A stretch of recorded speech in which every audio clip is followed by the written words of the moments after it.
अमित त्रिपाठी स्वागत करता हूं आप सबका अपने YouTube चैनल डायनेमिक एजुकेशन में।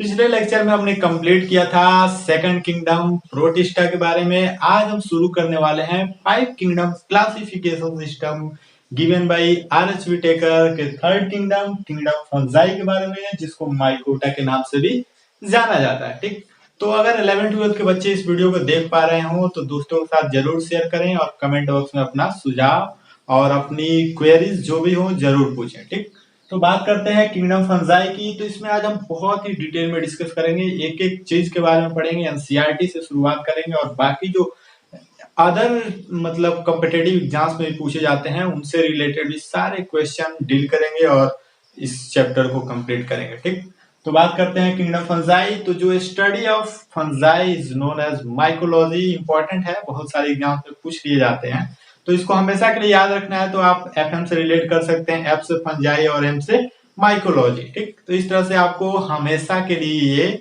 याद हो जाएगा। ठीक, बात करते हैं किंगडम फंजाई। तो जो एनसीईआरटी शुरुआत करती है तो पहली लाइन में ही लिखती है एनसीईआरटी कि the kingdom fungi constitute a unique kingdom of heterotrophic organism. जी हाँ, जो हेट्रोट्रॉफिक ऑर्गेनिज्म के लिए किंगडम फंजाई यूनिक किंगडम है। कैसे है, क्यों है, इसके बारे में आज हम डिस्कस करेंगे ही। और साथ में जो दूसरी लाइन है एनसीईआरटी में कि the kingdom fungi shows a great diversity in morphology and habitat.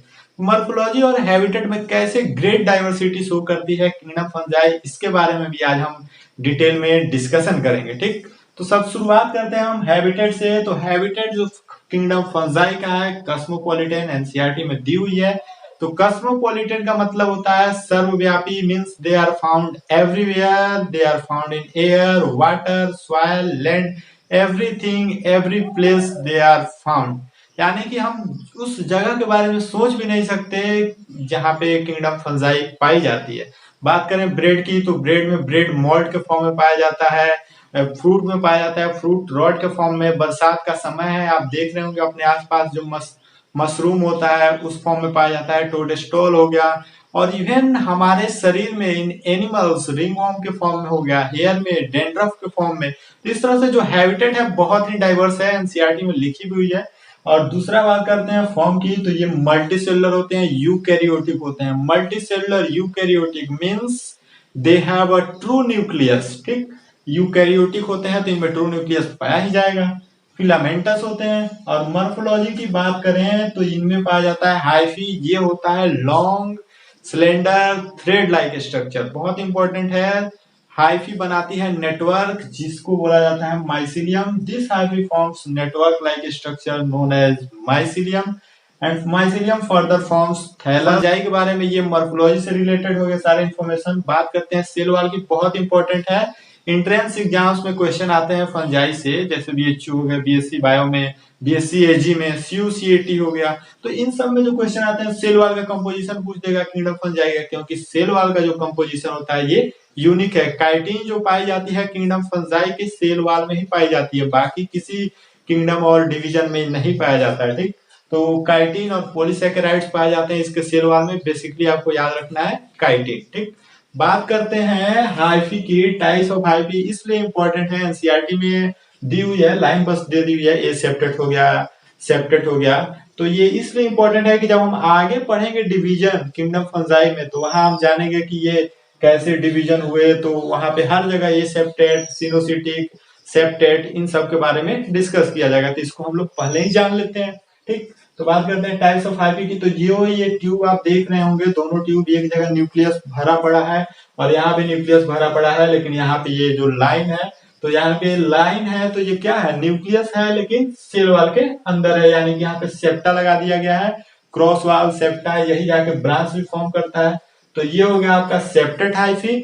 और ये जो है many nucleus without cell wall, इसको बोला जाता है एसेप्टेड मल्टीन्यूक्लिएटेड सिनोसिटिक कंडीशन। यहाँ पे बहुत सारे न्यूक्लियस होते हैं साइटोप्लाज्म के अंदर, इसलिए इसको बोला जाता है सिनोसिटिक कंडीशन। और यहाँ पे सेप्टा होता है एब्सेंट, इसलिए इसको बोला जाता है एसेप्टेड मल्टीन्यूक्लिएट और सिनोसिटिक हाइफी।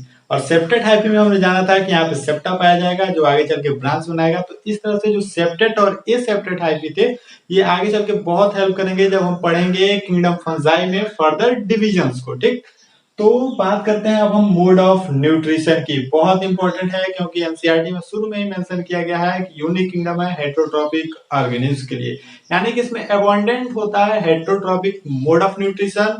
क्योंकि जब इनमें हेटेरोट्रॉपिक मोड ऑफ न्यूट्रिशन होता है तो यहाँ पे पाया जाता है क्लोरोफिल एब्सेंट, यानी कि क्लोरोफिल पाया ही नहीं जाता है। जाहिर सी बात है क्लोरोफिल नहीं पाया जाएगा तो हेटेरोट्रॉपिक मोड ऑफ न्यूट्रिशन करेगा। और इसमें भी फर्दर बहुत सारे मोड ऑफ न्यूट्रिशन है, सेप्रोफिटिक भी होते हैं फंजाई। सेप्रोफिटिक मींस ये डिपेंड करते हैं डेड डिकेइंग ऑर्गेन्स पे।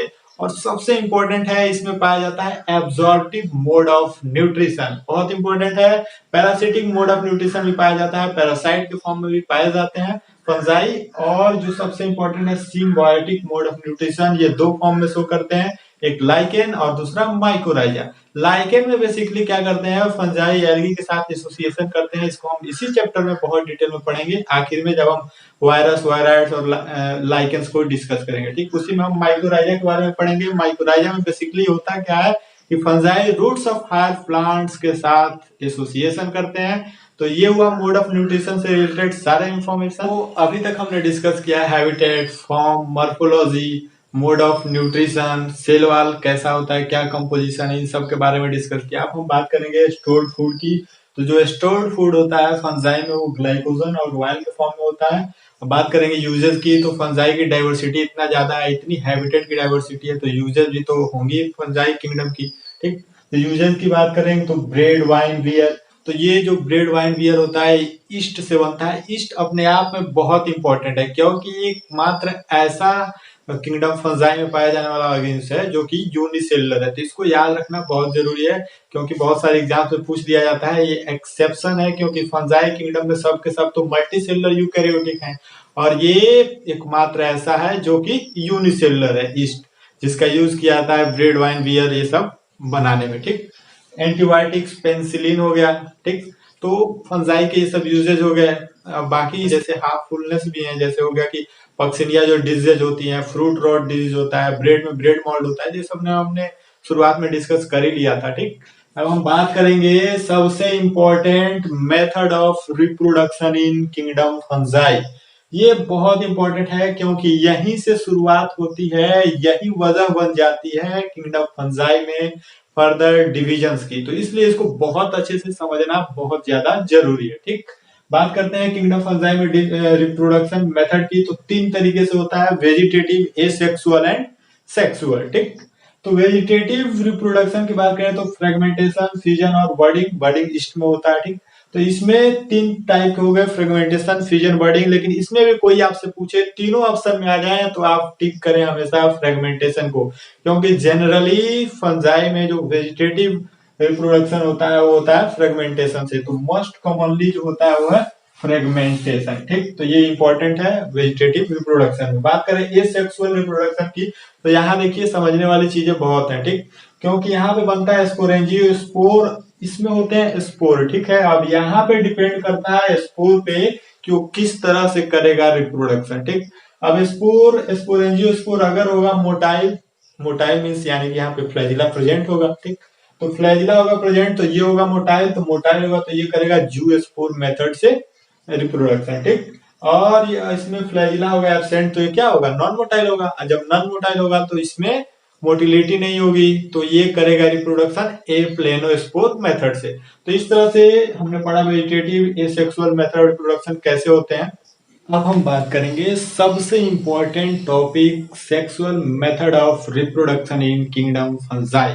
तो सेक्सुअल रिप्रोडक्शन की बात करें तो बेसिकली तीन स्टेप में होता है। पहला तो होता है गेमेट का फॉर्मेशन, दूसरा होता है फर्टिलाइजेशन, तीसरा होता है उसमें मियोसिस। ये जनरल पैटर्न है सेक्सुअल रिप्रोडक्शन का। ठीक, लेकिन जो किंगडम फंजाई में सेक्सुअल मेथड ऑफ रिप्रोडक्शन है उसको समझने से पहले हम समझेंगे कि एल्गी में कैसे होता है रिप्रोडक्शन, क्योंकि जब तक हम इसको नहीं समझ पाएंगे, हम किंगडम फंजाई के रिप्रोडक्शन मेथड को बता भी दें तो आप नहीं समझ पाएंगे अच्छे से। ठीक, तो उसको समझने से पहले हम जानेंगे एल्गी में कैसे होता है मेथड ऑफ रिप्रोडक्शन। ठीक, तो यहाँ पे हम जानते हैं कि हमने पढ़ा था आइसोगेमस एनाइसोगेमस, यूगेमस। अगर दो गेमिट्स हैं, अगर सिमिलर मॉर्फोलॉजी है तो हो गया क्या, आइसोगेमस। ठीक, तो ये दो गेमेट हो गए, दोनों सेम साइज के हैं मान लीजिए।